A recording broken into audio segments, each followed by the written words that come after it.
proud to stand alongside of this man who shares not only Albertans' values, but Canadians' values, and through his own actions, he has clearly demonstrated the principles of freedom, fairness, and respect and responsibility for all Canadians. Please stand, clap your hands, give a warm welcome to the Leader of the People's Party of Canada,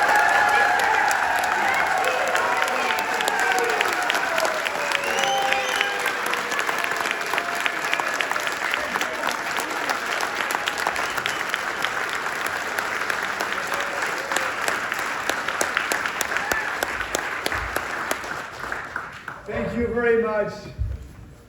I'm very, very happy to be here today. You know, that's a tough moment for our country. But when I'm with you tonight, it's a great moment. Because you are here tonight, like me, because you know that our freedoms are under attack. Yes. You know that without freedom, there's no human dignity, equality of rights, and prosperity. And you know that freedom is the foundation of our civilization. What is happening today? We have authoritarian governments that are taking it away from us. That's why this election is a special election. That will be an historical election. We are fighting for you because we believe in you. We have faith that you have the ability, the dignity, and the right to make your own decisions and determine your own destiny. Your own decision for your children.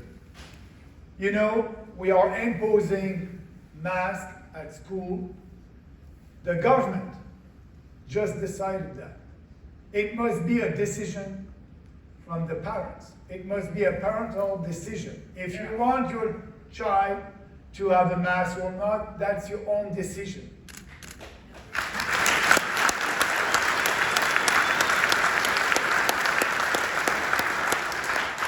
And same thing for the vaccine passport. I said, I don't know how many times, that we are not against vaccine. We are not against masks. We are for freedom, so we are for freedom of choice. Yeah. Yeah.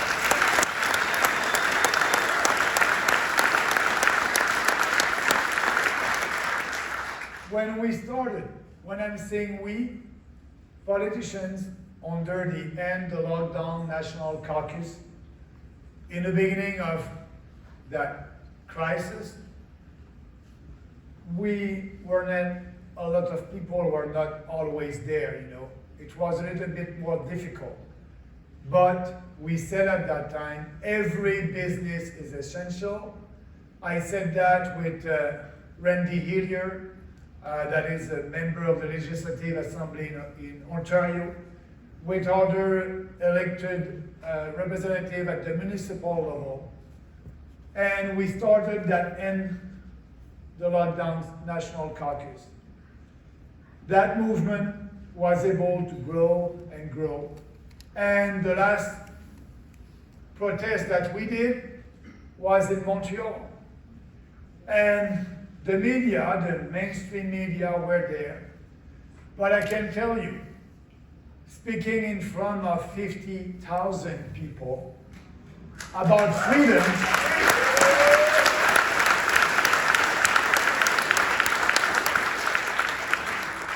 that's powerful. We are not alone. You are not alone. You have the courage of your conviction. That's why you are here tonight. What we must do together, we must give a little bit of that courage to other Canadians, to our friends, our family. Don't hesitate to speak about what you believe, to speak about your values. having a frank discussion in French or English. And we can win that debate. Because right now, what we need to do together, it's an ideological revolution. Because we are living right now in a socialist era. It's everywhere. In the school, the journalists are not journalists anymore. They're activists, leftists.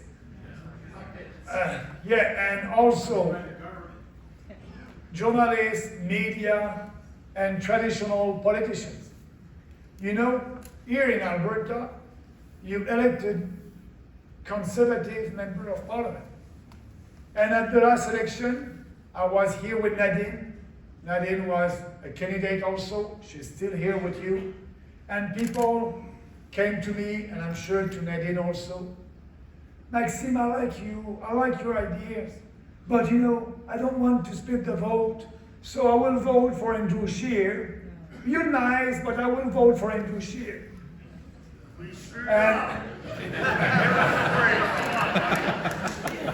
And I said, that will be your choice, but look at our platform.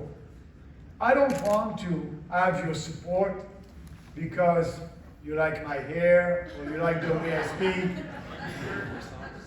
I don't, because you like my accent.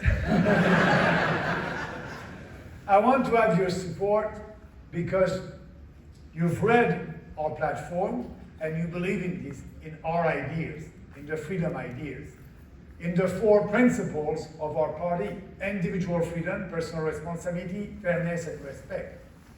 So, yes, that argument was powerful for them. But this time, I was in Calgary, and I saw a lady. She came to me and she said, "I'm sorry, Maxime." I said, "Why?" She said, "Because I didn't vote for you last time, but this time I will vote for you." Oh my God, that's great. So, and I asked why, and she said, "Because I don't want to waste my vote. The conservatives are not conservative anymore. They're only conservative in name."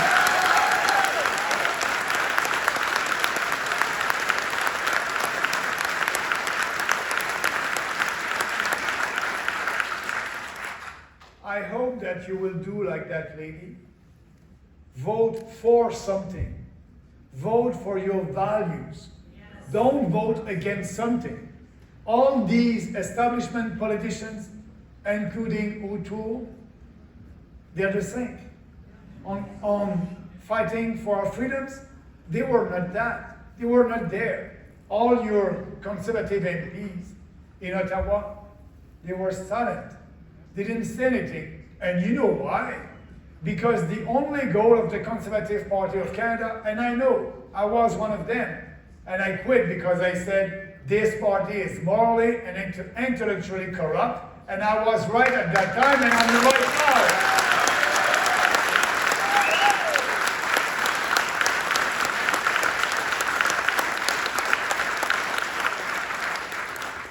Because their only goal is to be in government, is to be in power.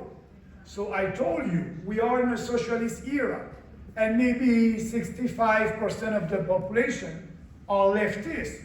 So if you want to be in government, you want to have the support of that 65% of the population. So you don't speak about real conservative values. You are taking the leftist narrative like Erin O'Toole. That's what he's doing. And by doing that, he's giving more credibility to that leftist narrative, speaking like Justin Trudeau. He's not helping our cause. But you know, when you do politics by principle, like Nadine said, we are on the right side of the argument. We know that we can grow our support because we are telling the truth based on facts and based on science. And we know that you are intelligent and you will understand that. We just need to speak to more Canadians. But our challenge today, because of the mainstream media, I'm not able to be on the stage against these elite leaders. Clowns. Clowns. And they don't cover us. Why? Because they know that our message is powerful. They know when you speak the common sense that you can have a lot of support on your side. But our challenge today is the common sense is not that common these days.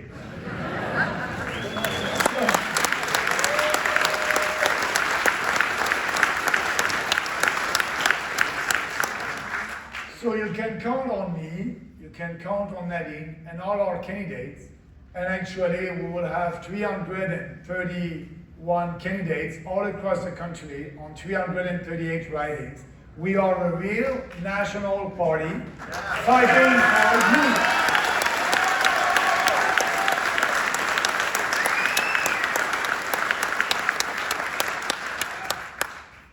So you don't need Conservative MP anymore. You know what they did in the past. It was a critical time, and it is a critical time for Canada, for our country. It's time to save our country. It's time to tell the truth. It's time to fight, and I need you for that fight. It's very important. We need to speak openly with passion and conviction about our belief, about our values. If we don't do that, if you are not helping me and helping Nadine, we won't be able to win that battle of ideas. But I'm asking you to help us. I'm asking you, when tyranny becomes law, revolution becomes our duty. And I'm asking you to do your duty.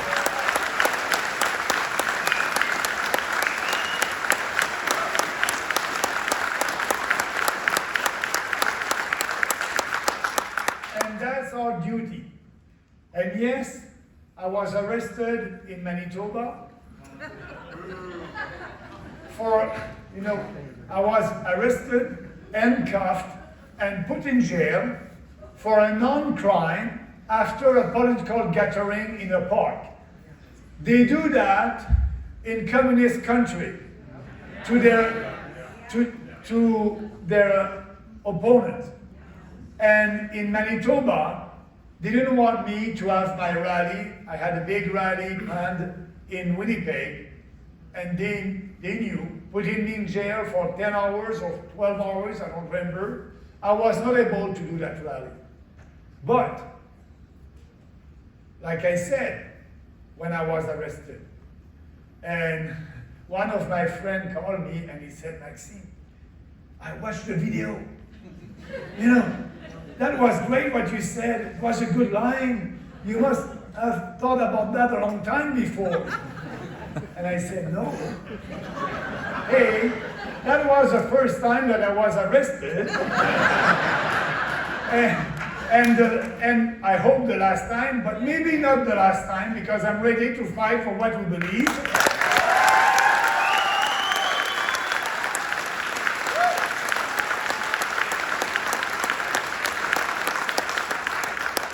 And I didn't know, when you are arrested, police ask you a question like that, Do you have any weapons?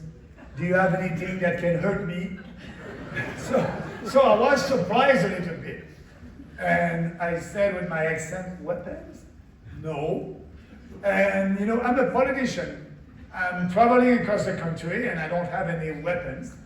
But I said, only my words, only my philosophy, and what I'm doing, and I will always do that. I will use my words as my weapons. And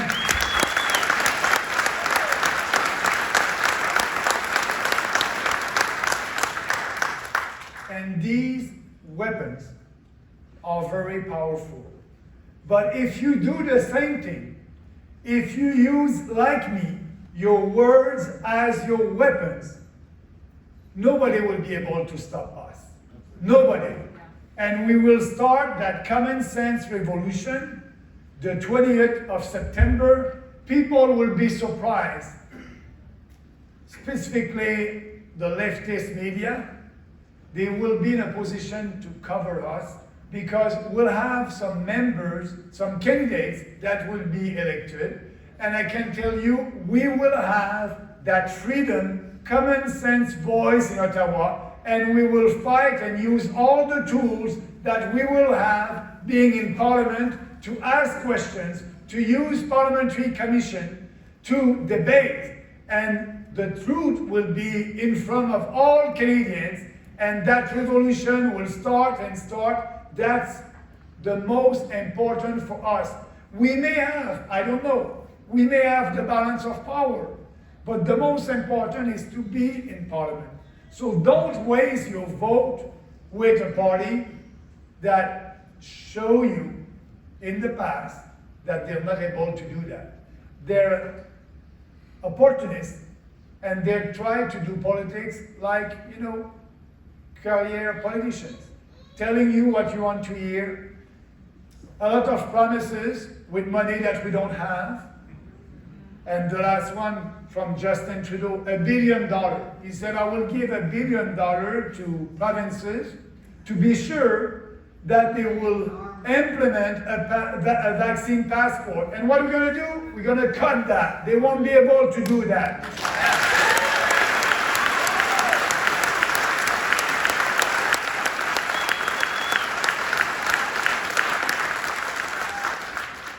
So your choice, I think I was very clear with the Conservative. That's not a choice anymore. But also there's another party there here in Alberta, the Maverick Party. Oh my God, oh yeah. The Maverick Party will fight for you. And I know Jill. I was a Conservative with him.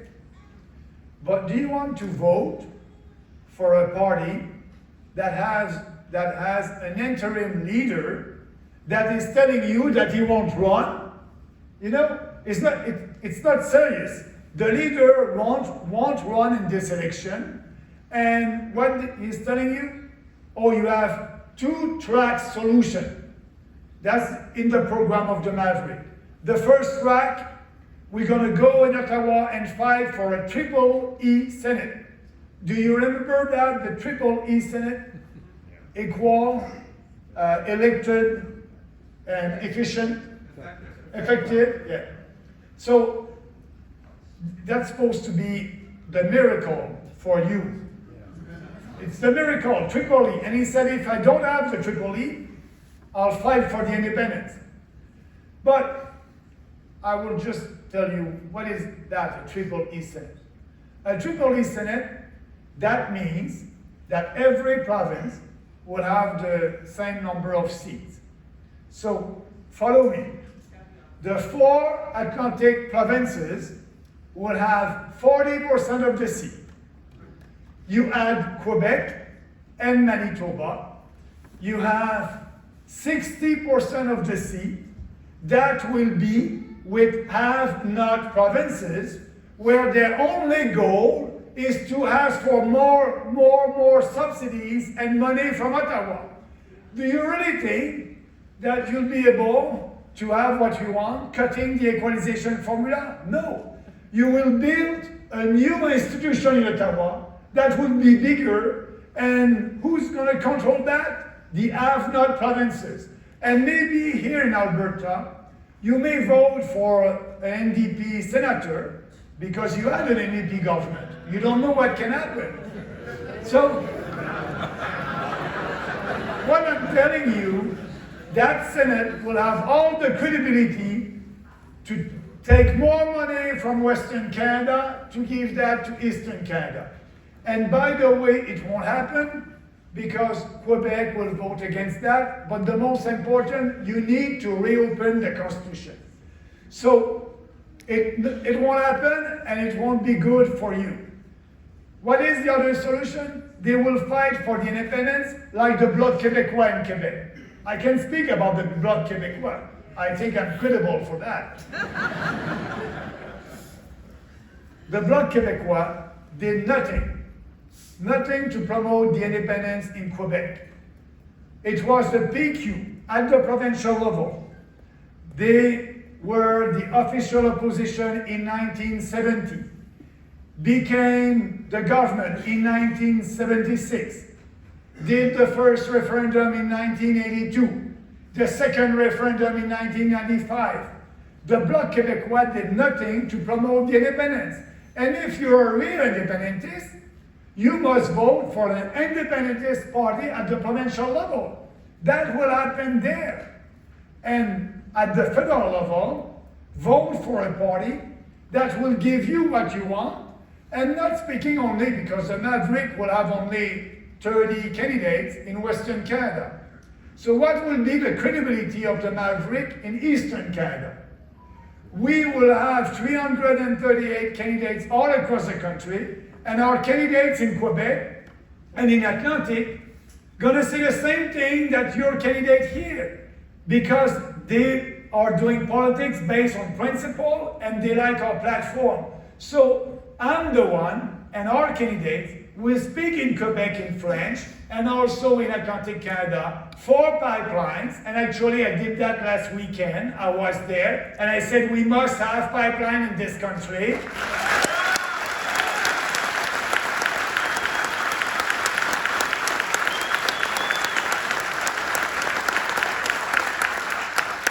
And we can, it's easy. We have a nice constitution, but the problem, we have politicians in Ottawa that don't respect the constitution. Everything that they're doing right now is unconstitutional and illegal. All the COVID-19 draconian measures, and also about the pipelines, they can have the responsibility, the federal government can have the responsibility, the authority to approve pipeline by using the Constitution, the section 9210 in the Constitution. So you pass a legislation and you just have to write one sentence in that legislation saying that this pipeline is for the national interest of our country. And like that, the federal government would be able to decide. And yes, I'm using that word, and I use it in French on TV also. The federal government will be able to impose a pipeline on Quebec or on First Nation because it will be our responsibility. We'll do that.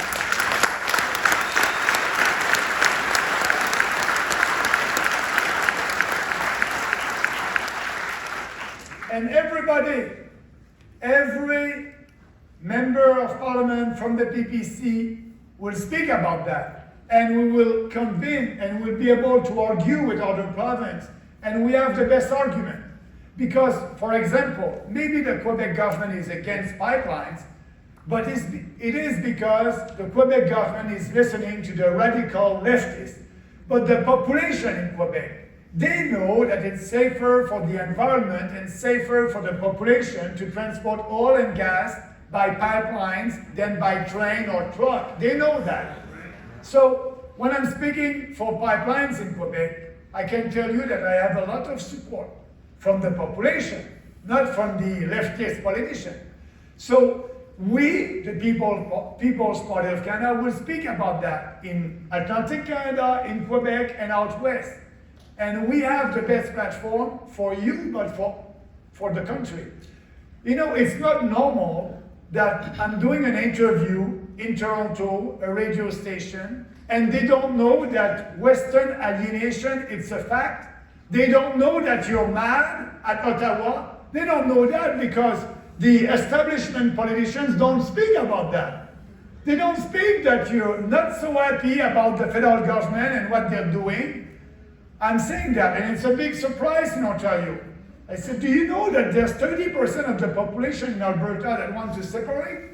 We must have an answer for that, and the answer is to respect the Constitution, build pipelines, change the equalization formula, being less generous, and giving the right incentive to Quebec and the other provinces to develop their own natural resources. We have shale gas in Quebec.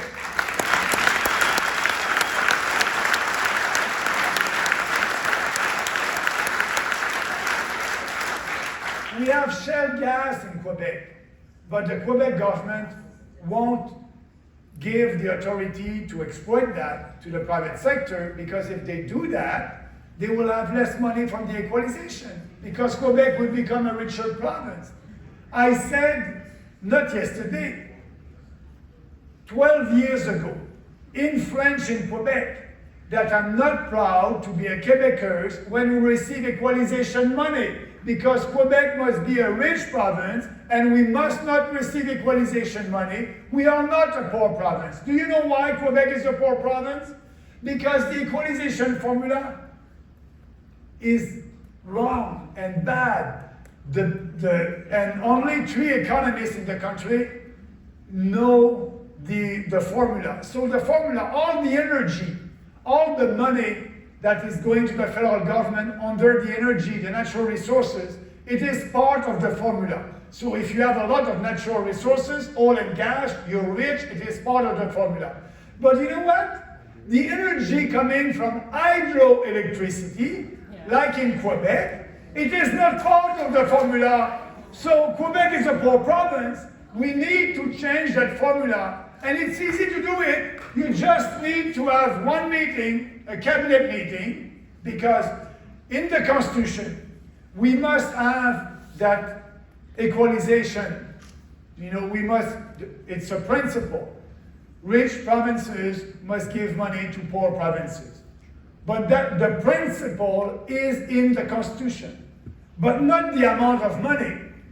And you can have a meeting starting at 9:00 a.m. And we did it when I was a conservative under Stephen Harper. We changed the equalization formula to be more generous to Quebec, because the Harper government wanted to have more support in Quebec. I was against that around the cabinet table, but I didn't win my battle.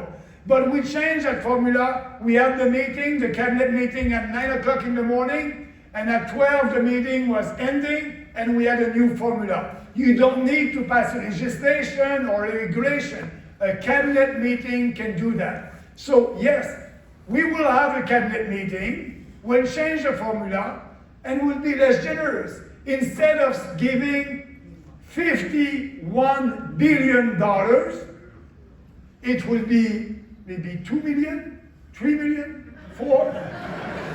We can do that, that's it.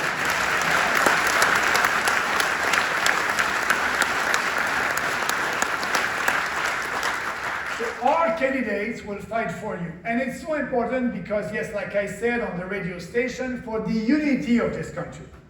For the unity of this country. And I want you to be happy in a Canada that will respect your rights. For the unity of this country, but also for the prosperity of our country. So we believe that you must know, the Quebec government, they have always everything that they want. Yes, you're right. You know why? Because they want to buy vote to Quebec and they're giving privilege to Quebec. But what the federal government is giving to the Quebec government, every province must have the same autonomy.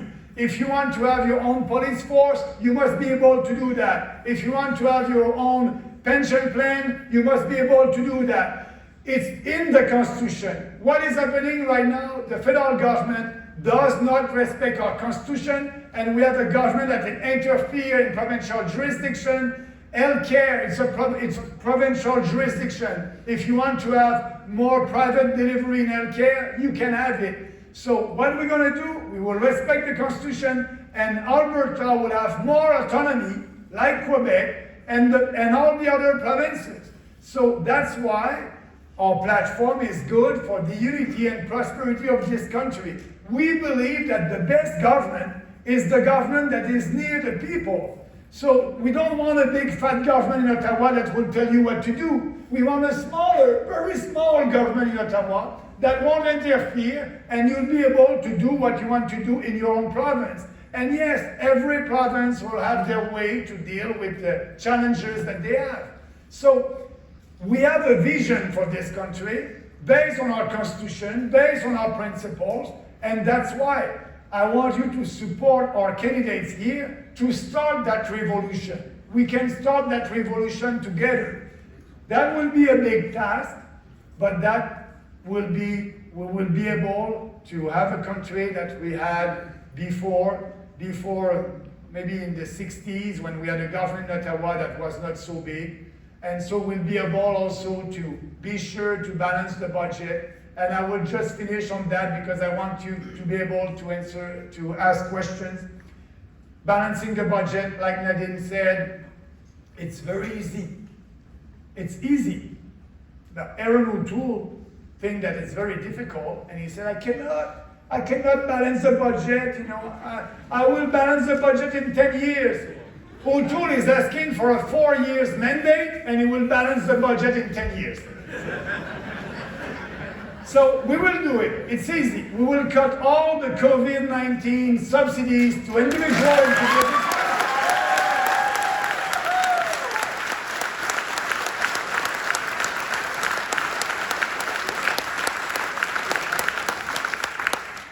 We will also, I like that one. It's easy. 1.2 billion. Yeah. We can cut the CBC 1.2 billion.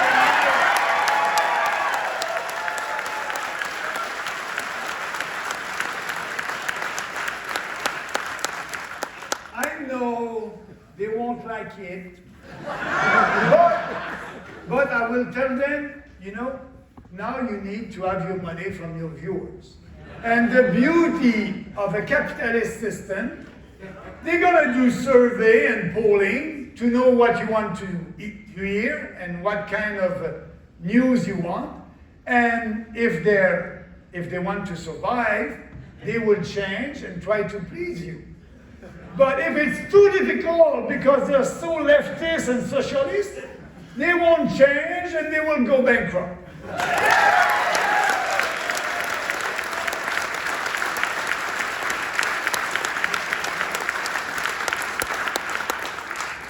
Foreign aid, we are putting our country first and Canadian first.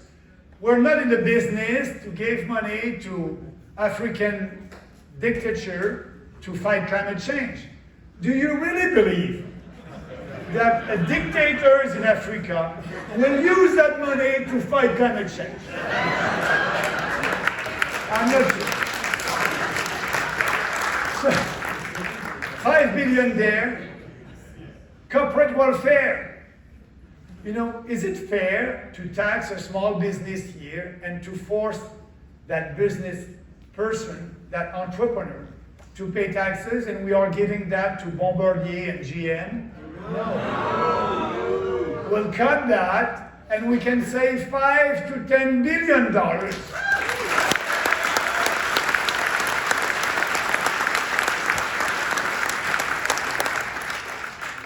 And the UN.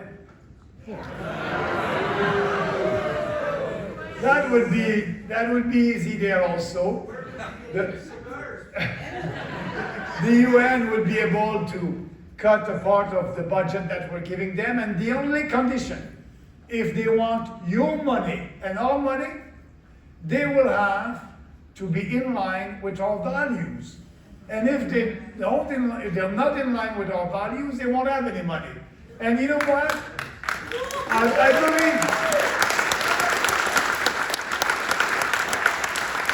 I believe that they won't change and will save a lot of money. So, I just want to end by an anecdote. It's happening every election now. The first one in 2019, and this election, my team told me yesterday that it happened again. And now maybe at the next election it will happen again.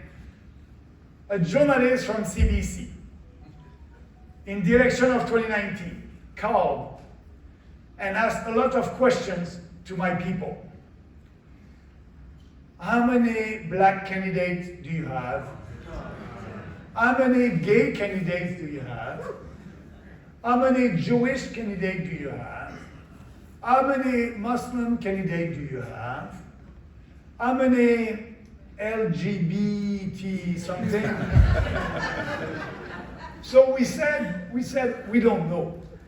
So the journalist called back 2 days later, same journalist, and she said, I asked all these questions to the other political parties, and I have the answer, and I'm ready to write my paper.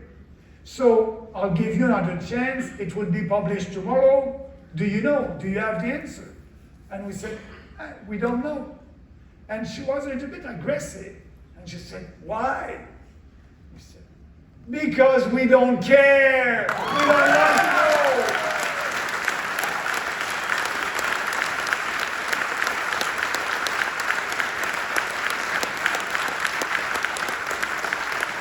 Our candidates, we are asking them, do you share Canadian values? Do you want to fight for your people? Are you ready to put our country first and Canadian first? Did you read the platform? Do you agree with that? You're on board. That's it.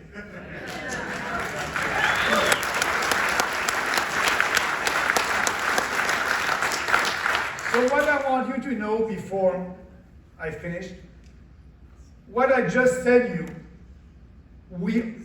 to you, we are doing politics differently. I hope you understand that. It's not based on survey, not based on polling, based on values and principle. We are not politically correct, and I'm proud of that.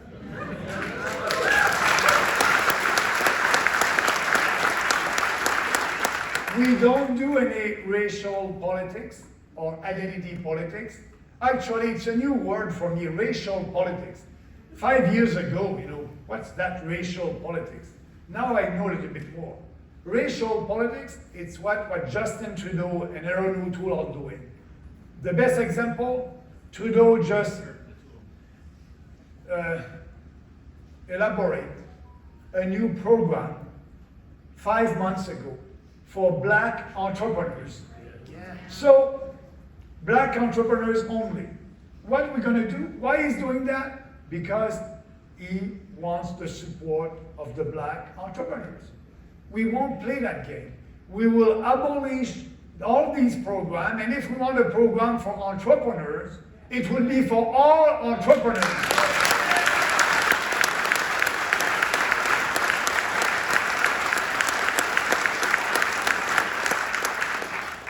So, Nadine has very good quote in her speech, and that are actual for today. And I want to finish with a quote that I like from John F. Kennedy. And John F. Kennedy in 1961 said at his inaugural speech, and listen carefully what he said at that time. And today, I'm telling you that today because it's the same challenge that we have here in Canada. He said, in the long history of the world, only few generations have been granted the role of defending freedom in its maximum hour of danger. You are that generation. This is your role, and now is the time. We will do that together. Now is the time. We will fight to gain back our freedoms against these authoritarian governments.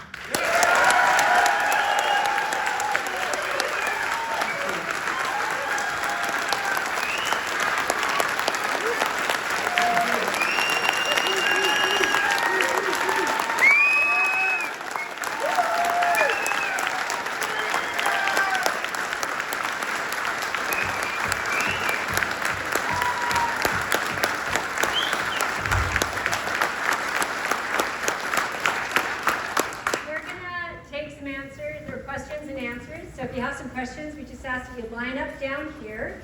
I thank you for pointing out the whole jail thing. I think instead of asking for donations, I'm going to ask, would you please contribute to my bail fund? So please donate generously, because apparently that's a real possibility.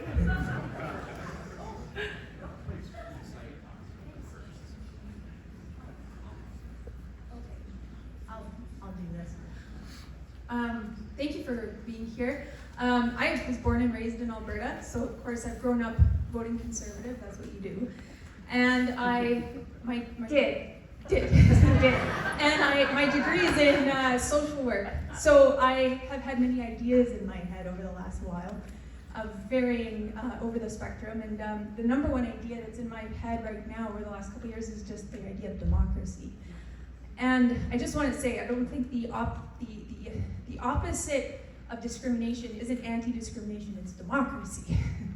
And my question is, I feel that in the last election, you know, you just see it increasingly that, because I've spent time in like the breeding ground of NDPers as a social worker, I can tell you that there's a sense in which they believe very, very deeply that they have the most compassionate view of the world.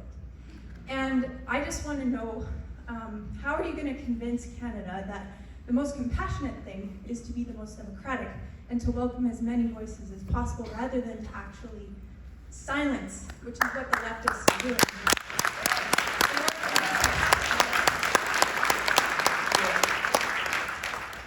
That's what we are doing tonight. That's what I'm asking you to do, to speak and try to have more people that will understand. But also, you know, there's democracy and rights. And democracy is the best system, I understand that. But that's not the ideal one. Because you can have, like right now, we are in a socialist era, like I said, 65% of the population are ready to violate our rights. So that's democratic, they have the majority. So that's why rights are more important. We must protect the minority, and in a democratic system, the smallest minority is the individual. That's why we are fighting for individual freedom. We want the individual to be able to do what he or she wants to do. So yes, we are in democratic countries, but now they are violating our rights. And you know, we cannot do anything. So we need, you're right, we need to unite everybody on their freedom. And with freedom is good for everybody. So like that, we don't divide us, we don't do any segregation.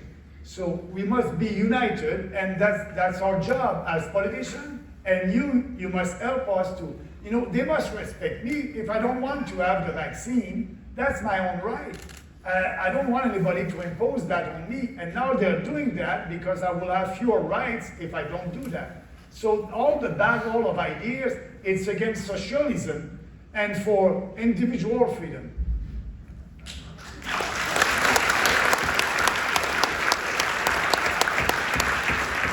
Hello, nicely done, you both, I must say. A smarter man than myself once said, anyone who gives up his liberty for security loses both and deserves neither. You're right. How do we, as Albertans and as Canadians, for lack of a better term, fight people who will actually get themselves vaccinated, not because they want the security or not because they want the protection, but because it makes my life a lot more convenient? How do we fight that? But we must respect them. That's their choice. If they have the right information, we believe in an informed consent. If they have the right information and they want the vaccine, that's their choice. But what they must know is, you know, they had the 2 shots, but that vaccine passport will have an expiration date. And the expiration date is until they will ask you to have the 3rd shots, and the 4th and the 5th. Justin Trudeau bought for $16 million booster shot until 2024. So these people that said, no, I'll take the vaccine because it's good for me and it's good also for my family, that was not true. Because they can spread the virus also. Vaccinated ones and unvaccinated ones can spread the virus. So why doing a segregation now when we are the same? Everybody can spread the virus. So it is irrelevant, like you said in your speech, if you take the vaccine or not. What we must fight to be sure that nobody will impose that on us. And they are doing that right now. If you want to work, you will need to have the vaccine passport. If you want to travel, you will need to have the vaccine passport. We must stop that. And these people that are vaccinated, I hope they will support us, because now they understand, and if they took the vaccine because of the pressure, I don't believe that they will want to have the third and fifth and other shots. More people will wake up, and that's why I said we have a momentum. More people on our side, more people will wake up, and they will understand when they will impose that vaccine passport that they don't want to live in a society when you have to show your papers every time. In a world that we live in, at some point we need to have a show of strength. And that starts with our own individual person. We have to have the strength of our own convictions. We have to have the courage to stand by them. I have taught my daughter, you do not stand down to a bully, you stand up. And sometimes the best defense is a good offense. So we need to have the strength of our convictions, and that starts with each of us and our communities and being there to support one another. So many people feel they are alone. You are not alone. Yeah.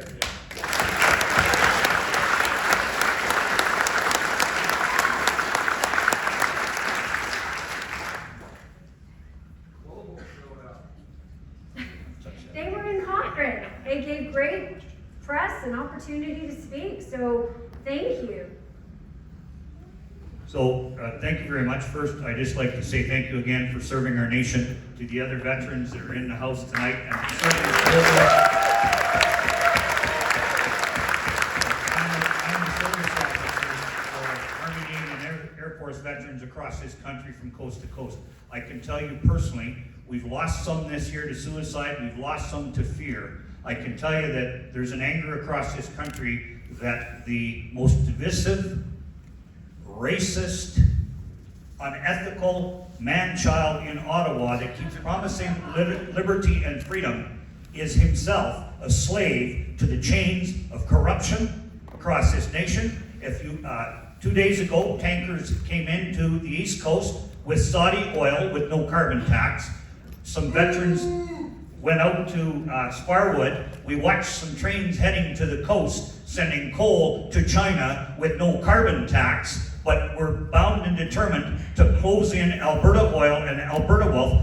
Let me ask you this. What legislative tool can you use when you get to Ottawa, if you get to Ottawa with enough people, to say that our energy is the most ethical oil on the planet, and we are not going to take oil from the Russian who are turning their guns. Thank you for coming. You want to know the number one problem that Albertans have right now? Is we have nobody that's standing up in Ottawa to tell Ontario, to tell Quebec, to tell New Brunswick, and if they know, we'll be there to remind them. And that's the problem. We need to first get a presence, we need a voice who will stand and speak to these issues, who will not be silenced. The incumbent in this riding, he's the whip. Do you know what a whip is? He's Erin O'Toole's henchman. This is our policy. Now you go and silence your other 33 Albertans to make sure they follow that policy. Max, are you going to silence me? No. Because we share the same point of view on all the most important issues for this country. I said when I spoke about equalization that it's $41 billion that the money that in the equalization formula. It's a mistake. It's $21 billion. I just want to correct that because we are taping that. It's $21 billion on the equalization and not 41. Okay, good. Yes, nice young man. Hello. Nice to meet you again, Max, and nice to meet you, Nadine, again. My question is, what will future PPC MPs do against the radical left school boards and municipality governments that impose mask mandates and mandatory vaccines and want to mask children? Yeah. First, as I said, we have to respect the Constitution. That's not under our jurisdiction. But what we can do, like I did since the beginning of that crisis, to speak frankly, openly about all that. But I will need you because, like Nadine said, you need to stand up all the parents that don't like that, and go see your school board and be there. You have the law on your side, you have the Constitution on your side, you must be very clear about it, you must fight, and we'll be there, we'll give you what you need, another voice, not our, but we cannot change that because it's under the provincial jurisdiction. But we can speak against it, like I said, since the beginning of that crisis. So there's only so much I can do in Ottawa on that issue, but like I pointed out earlier, I'm not just saying this now because it's election time. I've been saying this for 19 months. I will stand with any parent in here. If you want to go to the school board and a trustee, I am happy to do that. You are my constituents, you are my voice in Ottawa, and I will stand with you, not in Ottawa, I will stand with you here and say that.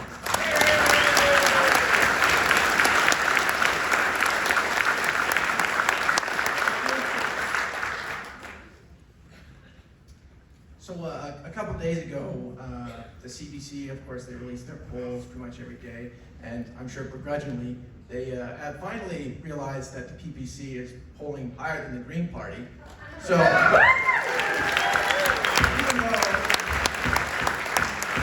though that most polls have the PPC anywhere between 6 and 9% nationally. So, with that being said, I mean, it's obvious that their 4% threshold has been passed. What can be done? What is being done to make sure that you're at the debate? I cannot do it. It's too late. They have that rule. They don't want us. I try to fight, but I cannot appeal that decision. But, and I don't want to waste my time on that. I'm traveling across the country, try to speak to more Canadians that I can at every, I have a full schedule and full agenda, and I want you to help me. But, it's too bad. They are afraid. They are afraid of the common sense ideas. They don't want us there. That's a cartel, the media cartel with the establishment political parties. A cartel, it's because they don't want any competition. They're afraid of us as a competition. And I count on you. At this election, I believe that will be maybe 5, 6, 10, I don't know which percentage we'll have. But we will have a voice, and they won't be able to ignore us again because we will be there in Ottawa with a huge percentage of the vote. It will be easier after that to convince and to speak to more people. But for this one, there's no appeal. I cannot appeal. I turn the page and I'm looking for the future. As great as it would be to have Maxime on the stage to be our voice, let's not leave it to Maxime to be our voice. We each have a voice, and we each collectively have far more power and far more capability of reaching far more people than a leadership debate. Yes. So it comes back to our personal responsibility. Let's take the bull by the horns. Let's go talk to 10 people and tell them to talk to 10 people, and we will take back our country. Yes.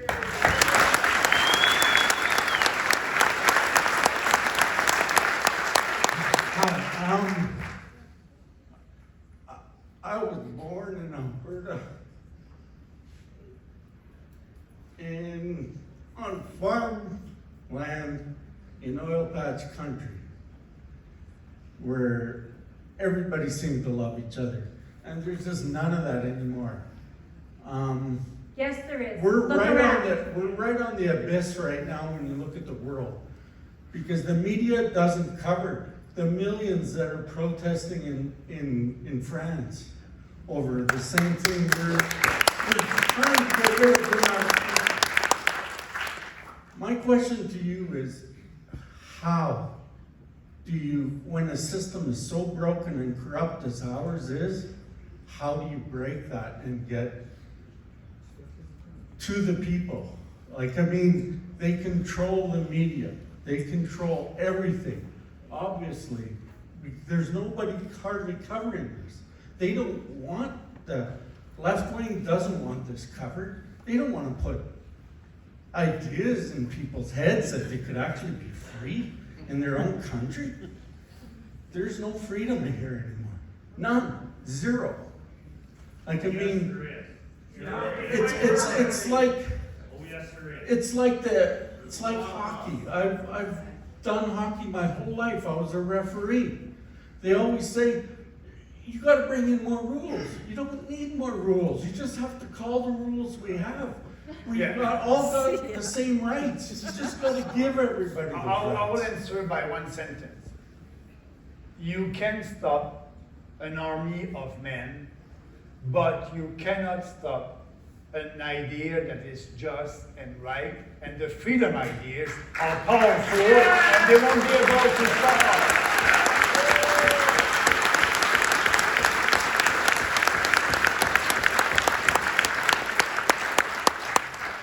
First of all, I'd like to thank both of you for standing up and standing too. I think it's appreciated by everybody.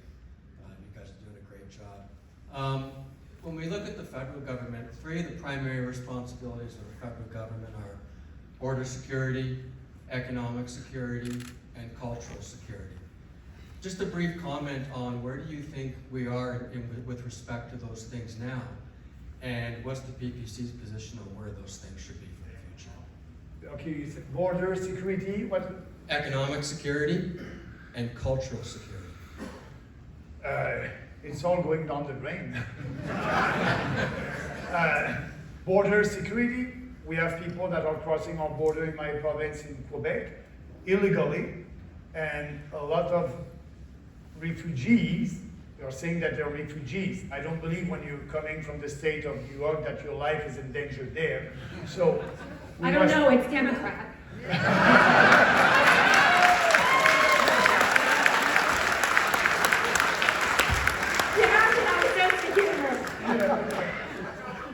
But we can solve that. We're not American. We're not American. We're different. We won't build a wall over there, but I believe that we can build a nice little fence. A nice little fence. And we'll tell them to cross the border at the official point of entry, and like that they won't be able to claim that they're refugees. So, and same thing for mass immigration. Now we have mass immigration, 400,000 newcomers every year. We believe in sustainable immigration. And 70% of them are refugees and reunification of family. We will have fewer immigrants, 150,000, and the majority of them will be skilled immigrants because our immigration system must be in line with our economic needs. So doing that, we'll ask them also, if they want to come, we'll do an interview with them, like we did 50 years ago. Do you believe in Canadian values? Do you believe that a man is equal with a woman? Equality before the law? We'll ask all these questions. So that's why we don't believe in multi-extreme and multiculturalism. We know that this country is a diverse country. But for Trudeau, it's more and more and always more diversity, the cult of diversity. We won't do that. We like our country like that. We'll celebrate our heritage, we'll celebrate our culture, and so we will be able to preserve our country. We are very different than other countries. The culture in Quebec is not the same than the one in Calgary.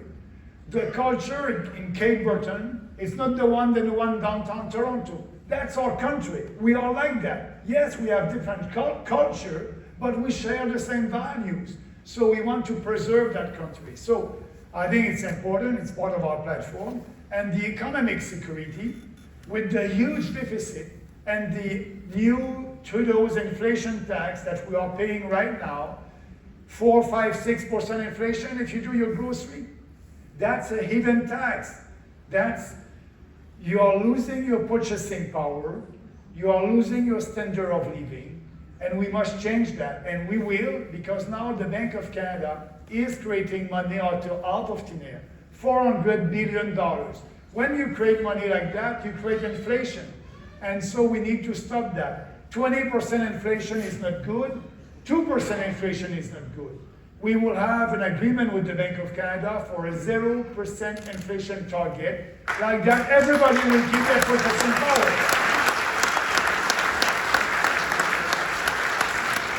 And we will balance the budget, we'll be fiscally responsible.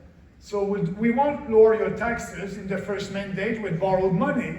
We are responsible. I'm telling you the truth, we cannot do that.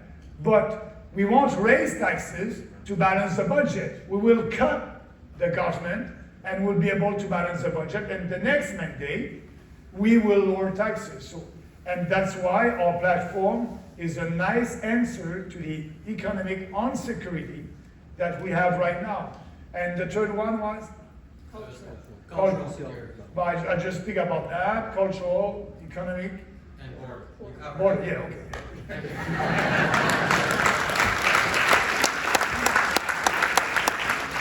Thanks. He had a Biden moment.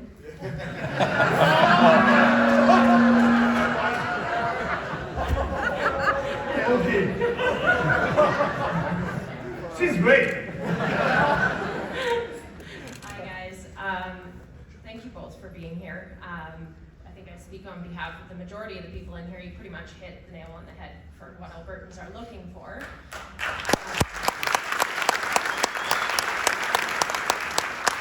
I have spent the last, you said 19 months, I've lost track, advocating for my children, masks, worried about mandatory vaccines, various issues. One question I have for you guys, I have been, well, I'm on first name basis with Angela Pitt. When I get responses, it's always nice to hear from you, Kayla. The last question that I asked her, I said, how do we hold Trudeau accountable for crimes against humanity, treason, all of the things that he has done to this country? I'm wondering if you guys have a plan forward for that when you win.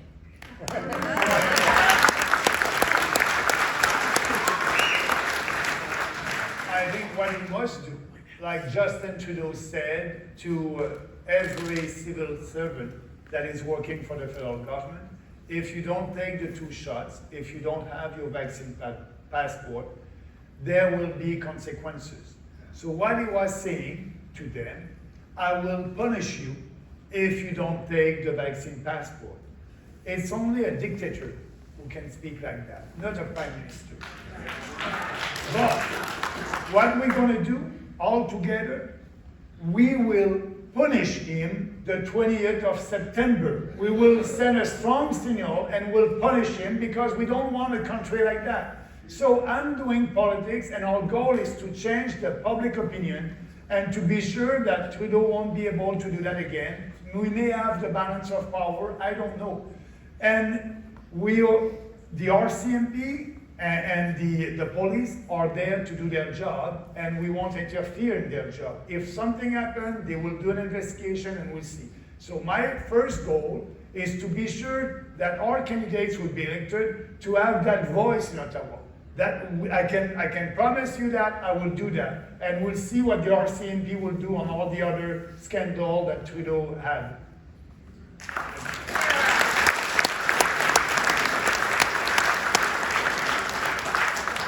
Thank you guys for being here. I'm a recovering Quebecer myself.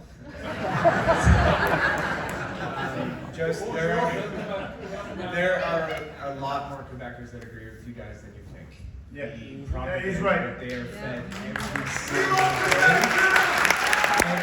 is very difficult to resist. I want to ask you because there's far more Indigenous interest in pipelines than one might think. And it's just a small, tiny handful of them that oppose it. What plans do you have to reach out to the vast majority of them and to gather them together to give them more representation as opposed to the select few that apparently are able to shut down any energy interest that we have with a handful? The First Nation? What plan do you have, to address with the First Nations? Yes, to get them the on First board? Nation first, we must, and they agree with us, we must abolish the Indian Act. It's a racist act, it's based on race.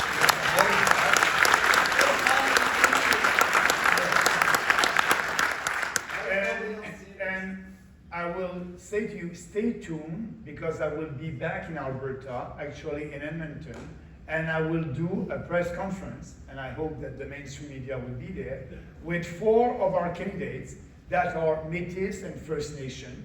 and they agree with our policies, and our policies is to have a new relationship with them based on individual freedom, property rights, and abolishing the Indian Act.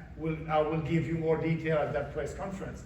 But yes, we didn't try to have First Nation people to come. They told us, hey, by the way, I'm a chief. Hey, by the way, we didn't know. So we'll do a press conference with them, and they agree with our platform. We need to change all that and look to the future. And the future, they must be part of this country and not put in a reserve. They want to participate in this country, and we'll do the best for them.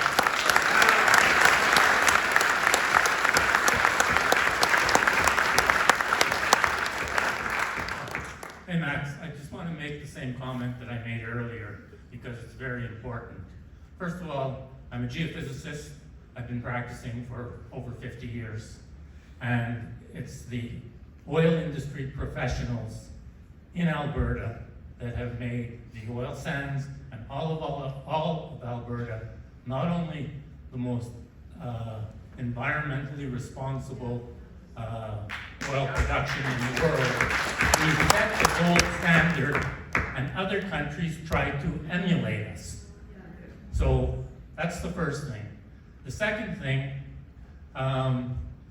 Alberta, when Joe Biden, on the day that Joe Biden shut down the pipeline, Canada that week was exporting 4.23 million barrels a day of oil. If you take that over the course of a year, that works out to about $90 billion. So $90 billion that Alberta is bringing into the country and sending to Quebec, when Quebec is selling their electricity to the US and saying a poor country. And one other thing that really bugs me, the whole idea of dirty oil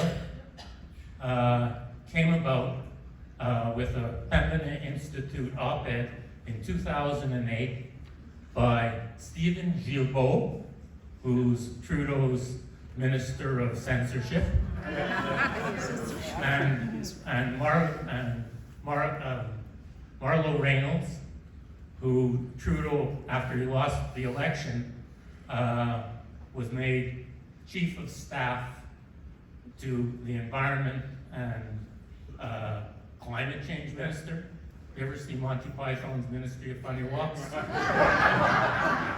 Anyway, I just needed to make that point about how much money and the fact that it was us, not the government, that made Alberta the most environmentally responsible oil producer in the world.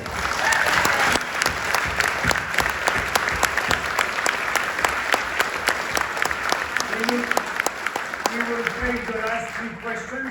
The time is running, so the last three questions. And yeah, go ahead, Ian. Hello. Yes, thank you both for today. It's great. My question is with inflation going the way it is, and people offloading their cash into the crypto industry, is there any plans for taxing crypto or No. or assets or anything? Right now, I think the priority is let's get our country back, let's preserve our freedoms, and until we do that, every other conversation is mute.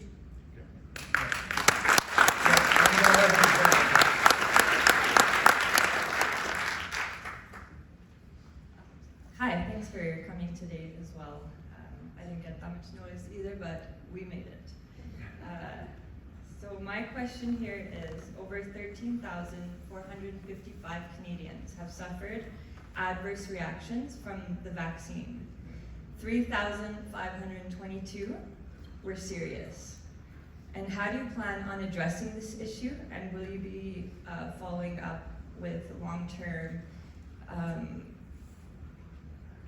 long-term reactions to these people as well? Yeah, first of all, because we won't have a vaccine passport, it won't be, everybody will be free to decide if they want the vaccine or not. So less people will take the vaccine. It won't be mandatory. And second, also, there's other medication for COVID-19 other than the vaccine.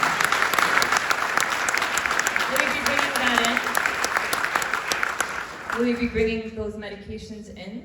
Yes, but with taxpayer money?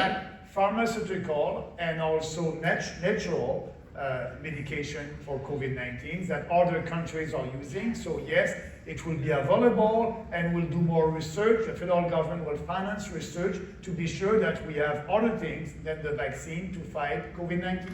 Right. My question more was geared to what sort of repercussions will you be putting towards the vaccine companies as well, on behalf of the Canadians that are seriously affected by this? Yeah, right now, as you know, the federal government and all these other governments signed an agreement with the pharmaceutical corporation, and they are not responsible for that. It's too bad that that is every government in every country that are responsible. So we will follow that agreement. We cannot change it. And yes, we will do everything to give the right compensation to these people. I think more to your point as well is people just don't know. Who's been telling you about the adverse reactions? Do you think that people would be like, I really want to go on vacation next month, so I'll take the jab, if they truly understood the impacts and the risks involved? But they're not being told. There is no informed consent. That's it. So that is, to me, that's what we do, is we ensure there is informed consent. Yeah.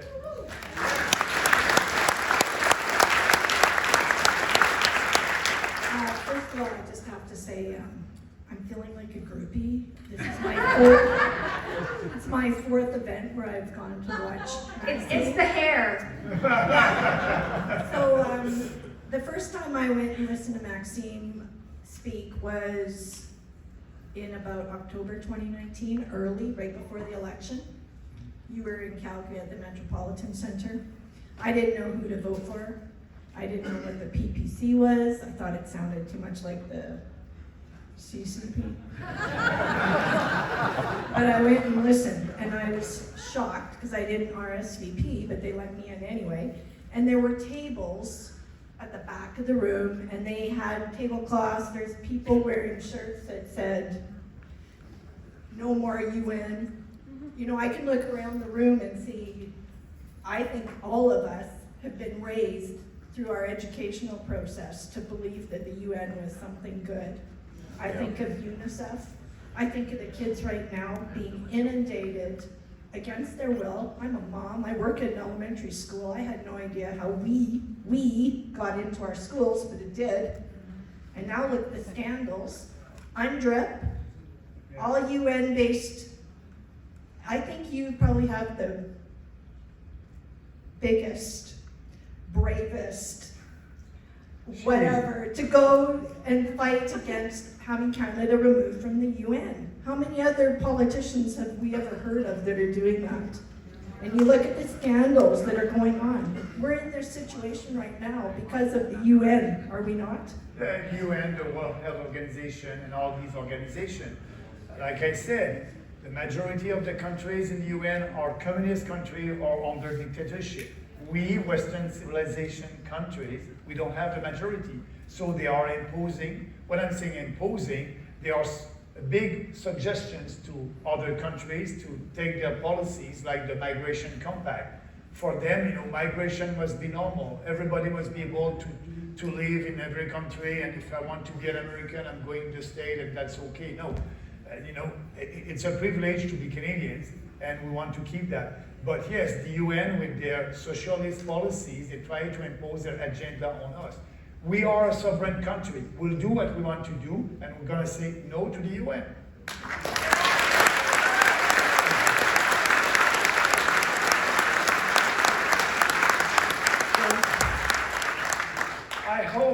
I hope you're going to support her You know, I'm coming from Quebec just to support her.